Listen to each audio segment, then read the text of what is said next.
Tron Aries ഒരു IMAX exclusive സിനിമയാണെങ്കിലും ഞാനിത് കാണാൻ എത്തിയിരിക്കുന്നത് PVR ലുലു ഓഡി 6ലാണ്. ഓഡി 6 എന്ന് പറയുന്നത് ഒരു 4K ലേസർ ഡോൾബി അറ്റ്മോസ് സ്ക്രീനാണ്. ഞാൻ എന്തുകൊണ്ടാണ് ഓഡി 6 ഈ സിനിമയ്ക്ക് വേണ്ടി തിരഞ്ഞെടുത്തത് എന്നതിന്റെ കാരണം, എനിക്ക് ഈ സിനിമ കാണാൻ ആകെ ചിലവായിരിക്കുന്നത് വെറും 12 രൂപയാണ്. വെറും 12 രൂപയ്ക്കാണ് ഞാൻ ഈ സിനിമ കണ്ടിരിക്കുന്നത്.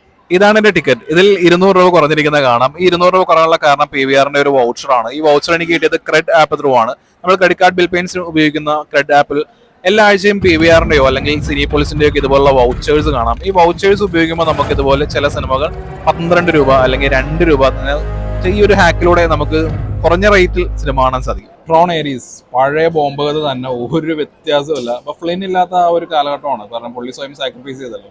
അതിനുശേഷം എൻകോം നോക്കിയെടുക്കുന്ന പുതിയ ആൾക്കാരാണ്. ഒരു ഇന്ത്യനാണ് അജയ് സിംഗ് എന്നുള്ളത് AJ സിംഗ് എന്നാണ് ഞാനത് പറയുന്നത്. അപ്പൊ സ്വാഭാവികമായിട്ടും ഇതിനൊരു കോമ്പറ്റീറ്റർ ഉണ്ടാവുമല്ലോ. അപ്പൊ ഈ കോമ്പറ്റീറ്ററിന്റെ പേര് ഒരു സ്ട്രേഞ്ച് പേരാണ്. നോക്കട്ടെ, ഡില്ലിഞ്ചർ. അപ്പൊ ഈ രണ്ട് കമ്പനി തമ്മിലുള്ള ഒരു കോമ്പറ്റീഷൻ ആണ് ആക്ച്വലി ട്രോൺ ഏരീസ് എന്നുള്ള സിനിമയുടെ ആ കഥയുടെ ഒരു ഇതിവൃത്തം എന്ന് പറയുന്നത്. പക്ക പഴയ ബോംബ് തന്നെ.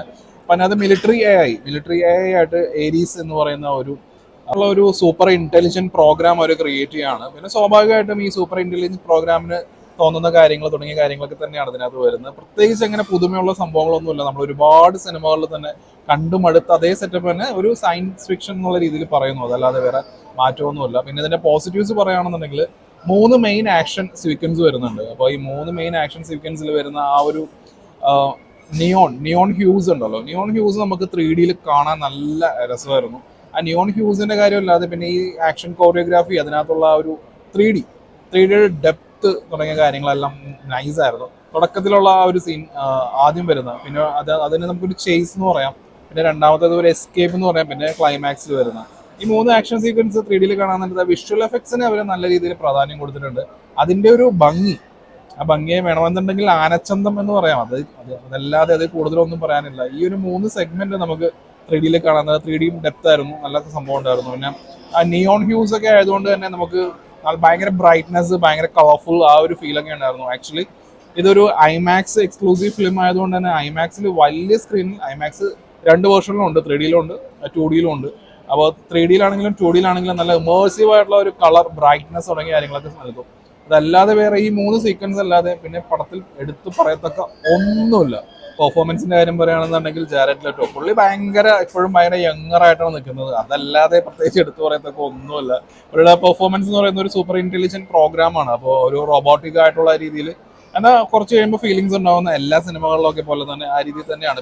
പിന്നെ ഈ സിനിമയുടെ മെയിൻ പ്ലോട്ട്, അതായത് കോർ പ്ലോട്ട് എന്ന് പറയുന്നത് പെർമനൻസ് പ്രോഗ്രാം എന്ന് പറഞ്ഞൊരു പ്രോഗ്രാം ഉണ്ട്. ആ പ്രോഗ്രാമിന് വേണ്ടി ആ സൂപ്പർ ഇന്റലിജന്റ് പ്രോഗ്രാം ആയിട്ടുള്ള ഏരീസ് അതും അതിനുവേണ്ടി ആഗ്രഹിക്കുന്നു. ആ ടൈപ്പ് ഓഫ് കോൺഫ്ലിക്റ്റ് കാര്യങ്ങളാണ്. അപ്പൊ അത് ഭയങ്കര ഭീകരമായിട്ട് അഭിനയിച്ച് കാണിക്കാനുള്ള സംഭവങ്ങളൊന്നുമില്ല. അപ്പൊ ജെറാർഡ് ലെറ്റോ ഒരു നോർമൽ, അതായത് നമ്മൾ കണ്ട് വലിയ അങ്ങനെ ഇംപ്രസ് ആവുന്ന രീതിയിൽ ഒന്നുമില്ലാതെയുള്ള ഒരു നോർമൽ പെർഫോമൻസ് ആണ് വരുന്നത്. ഗ്രറ്റാലിയാണ് ഇതിനകത്ത് ഒരു ഇമ്പോർട്ടന്റ് ആയിട്ടുള്ള ക്യാരക്ടർ ചെയ്തിരിക്കുന്നത്. അതാണ് ആകെയുള്ള ഒരു ഹ്യൂമൻ എന്ന് പറയുന്നത്. അത് എന്താ പറയുക, അവരുടേതായിട്ടുള്ള കോൺഫ്ലിക്റ്റ് കാര്യങ്ങളൊക്കെ ചുമ്മാ ഒരു കാരിക്കേച്ചർ ക്യാരക്ടറാണ്. അങ്ങനെ ഞാൻ പറഞ്ഞ പോലെ ഈ സിനിമയിലുള്ള ആക്ടേഴ്സിന്റെ പെർഫോമൻസ് ഒന്നും അങ്ങനെ എടുത്തു പറയത്തക്ക അങ്ങനെ കാര്യമായിട്ട് ഒന്നുമില്ല. ടെക്നിക്കലി നോക്കുകയാണെന്നുണ്ടെങ്കിൽ അവർ ഇങ്ങനെ വിഷ്വൽ എഫക്ട്സ്, പിന്നെ ഇതിന്റെ സൗണ്ട് മിക്സിങ്, പിന്നെ ഒരു കാര്യം എടുത്തു പറയേണ്ടത് എന്താ വെച്ചാൽ പോസിറ്റീവ്സ് തന്നെ പറയേണ്ട ഒരു കാര്യമാണ് ഇതിന്റെ സൗണ്ട് ട്രാക്ക്. ആ ഒരു എനിഗ്മ, ആ ഒരു രീതിയിലുള്ള ആ ഒരു ബീറ്റ് തുടങ്ങിയ കാര്യങ്ങളൊക്കെ വരുന്നതൊക്കെ ഉണ്ടല്ലോ, അത് കിഡിലനാണ്.